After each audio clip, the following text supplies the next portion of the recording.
ഇനി മലയാള സിനിമയ്ക്ക് നല്ല കാലമാണ്. ഫെസ്റ്റിവൽ സീസണുകൾ സിനിമാ ആസ്വാദകരുടെയും ആരാധകരുടെയും സംബന്ധിച്ച് വലിയ ആഘോഷമാണ്.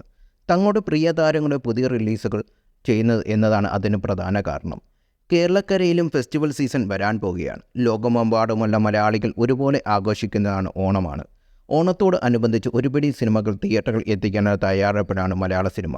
മുൻകൂട്ടി റിലീസ് പ്രഖ്യാപിച്ച സിനിമകളും പ്രദർശനത്തിന് ഒരുങ്ങിക്കുന്ന സിനിമകളും ഈ കൂട്ടത്തിലുണ്ട്. ഓണം റിലീസായി ആദ്യം എത്തുമെന്ന് പ്രഖ്യാപിച്ച സിനിമയാണ് ബാറോസ്. മോഹൻലാൽ ആദ്യമായി സംവിധായകൻ്റെ മേലങ്കി അണിയുന്ന എന്നാൽ ചിത്രം 12-ന് എത്തുമെന്നാണ് റിപ്പോർട്ടുകൾ. എന്നാൽ റിലീസ് തീയതി മാറ്റം വരുത്തിയെന്നും ഒക്ടോബറിലാണ് ബാറോസ് തിയേറ്ററിൽ എത്തുമെന്നാണ് പുതിയ റിപ്പോർട്ടുകൾ. വൈകാതെ ഇതിൻ്റെ ഔദ്യോഗിക വിശദീകരണം പുറത്തുവരുമെന്നാണ് കരുതപ്പെടുന്നത്.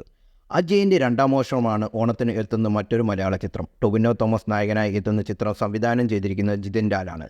നേരത്തെ ഓണത്തിന് MRM റിലീസ് ചെയ്യുമെന്ന് അഭ്യൂഹങ്ങൾ വന്നുവെങ്കിലും കഴിഞ്ഞ ദിവസമാണ് ഇക്കാര്യം ഔദ്യോഗികമായി പുറത്തുവിട്ടത്.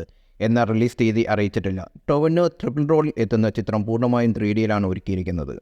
വിജയ് നായകനായി എത്തുന്ന ഗോട്ടാണ് മറ്റൊരു സിനിമ. വെങ്കിട്ട് പ്രഭു സംവിധാനം ചെയ്യുന്ന ചിത്രം സെപ്റ്റംബർ 5-ന് തിയേറ്ററിലെത്തും. ഓണം റിലീസ് അല്ലെങ്കിലും സെപ്റ്റംബറിൽ റിലീസ് ചെയ്യുന്ന മറ്റു മലയാള സിനിമകൾക്ക് വലിയൊരു എതിരാളി കൂടിയാവും ഗോട്ട് എന്നാണ് വിലയിരുത്തലുകൾ.